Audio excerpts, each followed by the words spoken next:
I've hunted feral hogs for 11 years. I've been charged twice, stitched up once, and watched a 400-pound boar take 3 rounds of .308 before finally deciding that dying might be a good idea. They're mean animals. Smart, too, but they're still animals. At least that's what I would have told you before last October. Now I know better.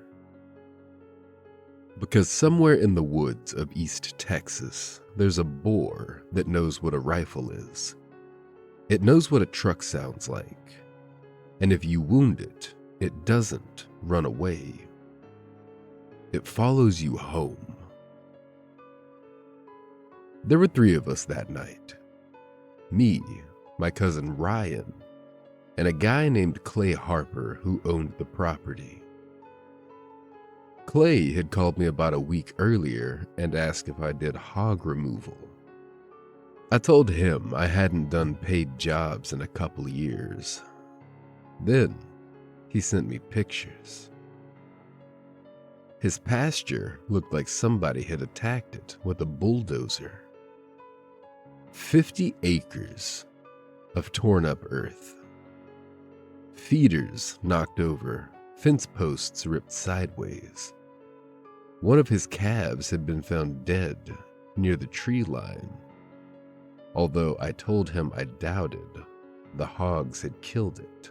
More likely, something else got to the calf, and the pigs found it afterward.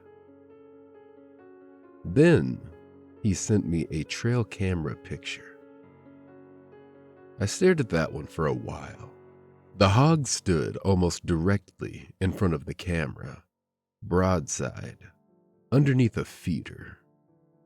There was enough scale in the image for me to tell it was enormous. Not internet enormous. Every guy who's ever touched a rifle has a story about some 800-pound hog his uncle's friend's mechanic killed. This thing was probably somewhere around 500 pounds. Maybe a little more, which is still a fucking enormous pig. Its back came almost halfway up the feeder legs. Its shoulders looked ridiculously thick, and one tusk crawled farther out than the other. There was a long pale scar running from behind its ear toward the front leg. I zoomed in. There were other scars too. Lots of them. Jesus, Ryan said when I showed him. Yeah. You think someone shot it before? I looked at the scar again. I think a lot of people have. That didn't bother me as much as it probably should have. I packed my rifle. We reached Clay's place around 6 in the evening. His property sat 40 minutes outside the nearest town, down one of those roads that gradually stop being a road the farther you drive. Pavement became gravel, gravel became dirt.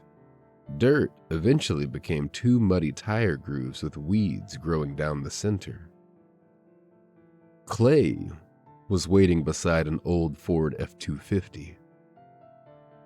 He was maybe 60, gray beard, ball cap, work jacket that had probably been brown when he'd bought it 20 years ago. First thing he said after shaking my hand was, "Don't underestimate that son of a bitch." Not hello, not thanks for coming, just that. I looked toward Ryan and he gave me a little shrug. Been having trouble with him? I asked. Clay laughed. There wasn't much humor in it. Yeah, you could say that. He walked us over to his barn. 3 metal feeders were stacked against the wall, all 3 were damaged. One had been completely crushed on one side. Another had its legs bent nearly 90 degrees. The third was covered in dried mud and deep gouges. "That's from him?" Clay nodded. "Most hogs scatter when the feeder goes off. He waits." "For what?" Clay looked at me. "Us." I remember smiling at that, not because I thought he was stupid. Most farmers spend enough time around animals to notice behavior most people miss. I just figured he'd started giving the hog too much credit. Predators learn routines. Pigs learn routines. Deer learn routines. If hunters appeared shortly after a feeder activated enough times, it wasn't crazy for an animal to associate one with the other. That didn't mean it was plotting revenge. At 8:17, we drove the truck about a mile into the property and parked beside an old cattle fence. From there, we continued on foot. The feeder we planned to watch sat in a clearing another 700 yards into the woods. Clay had a small elevated blind overlooking it, although blind was generous. It was basically a plywood box on 4 legs. Ryan climbed up with Clay. I positioned myself about 80 yards east, where an old logging trail cut through the trees. We all had thermals, so we waited. If you've never hunted hogs at night with thermal optics, the woods become a completely different place. You stop seeing trees. You see heat. A rabbit becomes a floating white shape. A raccoon looks like some tiny drunk burglar wandering on all fours. Every warm thing catches your attention. For the first hour, absolutely nothing happened. Then, I spotted the sounder. 6 hogs emerged from the southern tree line. 2 sows, 4 smaller pigs. They moved toward the feeder. I whispered into the radio, "Got 6 coming in." Clay responded immediately, "Don't shoot." That surprised me. "You sure?" "Wait." So I waited. 5 minutes passed. The hogs ate, and then something strange happened. One sow suddenly lifted her head. She froze. The rest stopped immediately. I'd seen pigs spook before. Usually you'll hear a snort, then the whole group explodes in motion. This wasn't like that. They just stood there, listening. Then every one of them ran, straight past the feeder and north into the woods.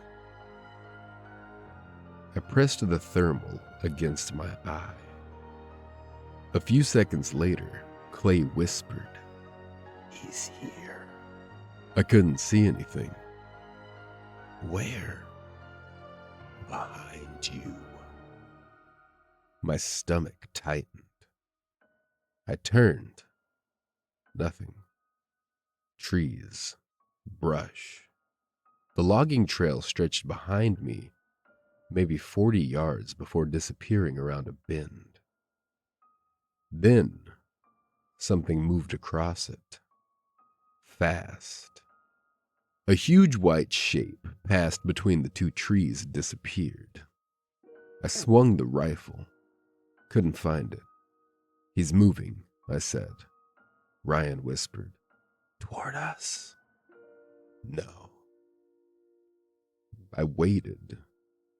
Then I realized the answer. He's circling.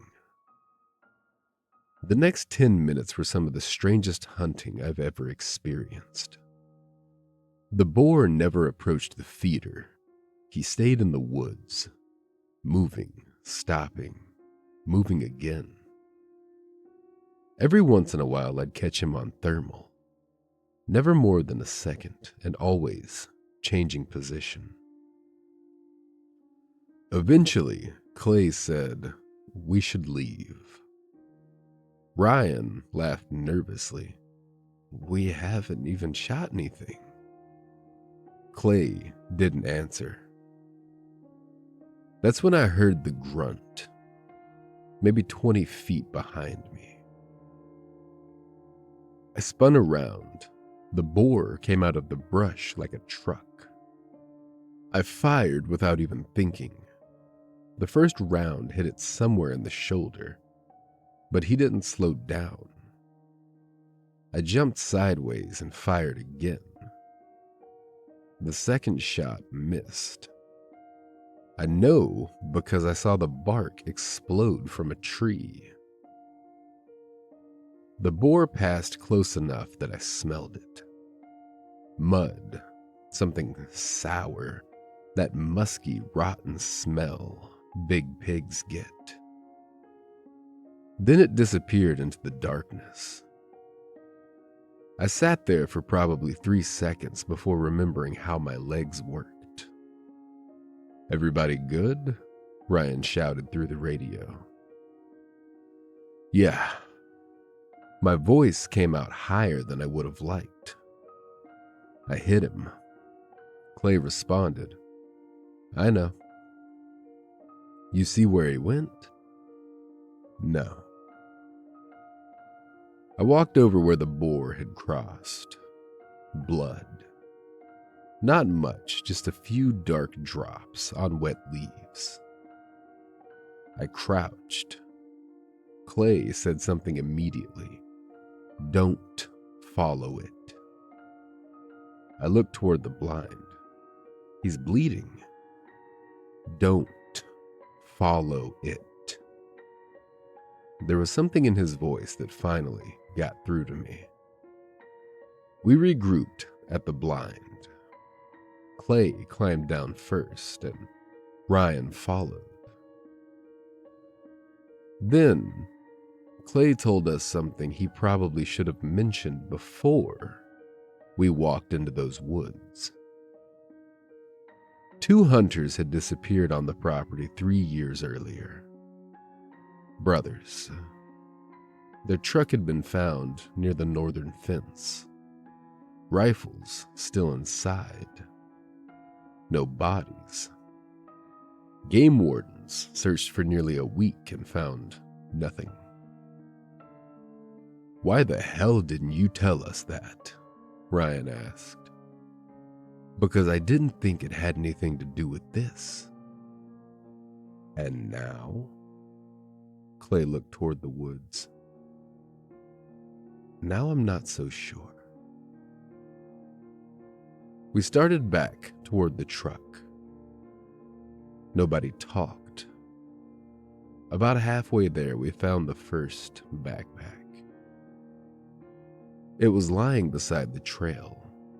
Old, sun-bleached, one torn strap. Clay stopped when he saw it. "That's not ours." I picked it up. There was a hunting license inside one of the pockets. The paper had almost disintegrated, but the plastic sleeve had protected enough of it. The name belonged to one of the missing brothers. Ryan stared at Clay. "You said they searched this place." "They did." I turned the backpack over. The bottom had been ripped open. Ryan noticed something farther into the woods. Orange fabric. We followed it maybe 30 yards. There was a tree, an old hunting jacket, hung from a low branch. Below it were bones. Not a skeleton, mind you, just bones, scattered through leaves and mud. Some old enough to be stained brown, and others newer. And mixed among them were things pigs don't normally collect. A boot, a flashlight, 3 empty rifle magazines, a knife sheath, a crushed cell phone, 1 plastic stock from a hunting rifle. Clay whispered, "Oh, fuck me." Ryan looked around. Why would all of this be here? I didn't answer because I'd already noticed something else. The ground around the tree was torn apart. Not recently, repeatedly, like hogs had been bedding there for years. Or at least one hog had. My brain kept trying to make it normal. Maybe hunters had wounded animals here. Maybe scavenging hogs dragged things. Maybe the missing men had died nearby, and the pigs scattered their belongings. Every explanation technically worked. None of them felt right. Somewhere behind us, a branch snapped. We took off for the truck. No discussion, no pretending we were in control anymore. Something followed us through the trees, not charging but keeping pace. Every few seconds I'd hear brush breaking 20 yards to our left, then right, then left again. Ryan shouted, "How the fuck is it moving that fast?" Clay yelled back, "Keep going." We reached the fence. The truck was maybe 60 yards beyond it, and then the boar hit Clay. It came through the brush from his right. 1 second Clay was running, the next he wasn't. He rolled across the ground and screamed. I fired. The shot hit the boar high, behind the shoulder. This time it stumbled. Ryan fired immediately after me. The animal dropped onto its front legs. I thought we'd killed it. Then it stood back up. There's something deeply wrong about watching an animal stand back up when you've already mentally classified it as dead. The boar turned toward us. Its face was covered in blood. 1 tusk was broken. It looked at Ryan, then me, and backed into the trees. Ryan whispered, "What the fuck?" Clay was bleeding badly from his thigh. We dragged him into the truck. I got behind the wheel and Ryan climbed into the back with Clay. I turned the key. Nothing. Again. Nothing. Come on. I tried a 3rd time. The engine clicked. I saw the hood. It was slightly raised. I got out. Ryan yelled, "What are you doing?" The battery cable had been torn loose. Now, obviously, the boar didn't disconnect the battery. I'm not saying that. The truck was old. Clay admitted later the terminal had been loose for months. But standing there in the dark, knowing that thing was somewhere in the trees, I didn't give a shit about reasonable explanations. I shoved the cable back on. The engine started. We got out. Clay survived. 37 stitches, fractured femur, nearly lost the leg to infection. Wild hogs carry some nasty shit. Game wardens searched the property again. This time they found enough human remains to identify 3 people. The 2 brothers and another hunter who disappeared from a neighboring county almost 8 years earlier. They also found 11 spent bullet types embedded in trees around that bedding area. Some were old enough that corrosion had nearly destroyed them. They found blood from the boar I'd shot. They tracked it for almost 2 miles. Then nothing.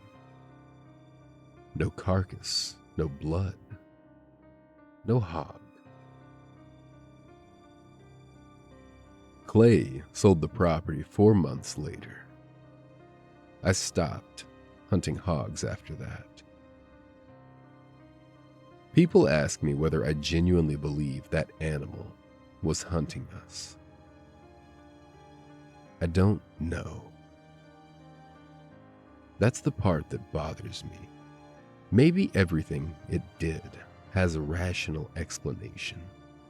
Maybe it survived enough hunters that it learned our habits. Maybe wounded animals circle. Maybe hogs drag objects. Maybe fear made us connect things that weren't connected. I can accept all of that. What I can't explain is the trail camera Clay mailed me 6 months after he moved. He'd forgotten one camera on the property. The new owner found it and returned the memory card. There were thousands of pictures. Deer, raccoons, hogs. Then, 3 weeks after we left, the big boar appeared again. Same scar, same broken tusk. It stood in front of the camera for almost 10 minutes. In the final picture, it wasn't looking at the feeder. It was staring directly into the lens, and lying in the mud between its feet was Clay's old hunting cap, the one he'd been wearing the night it attacked us.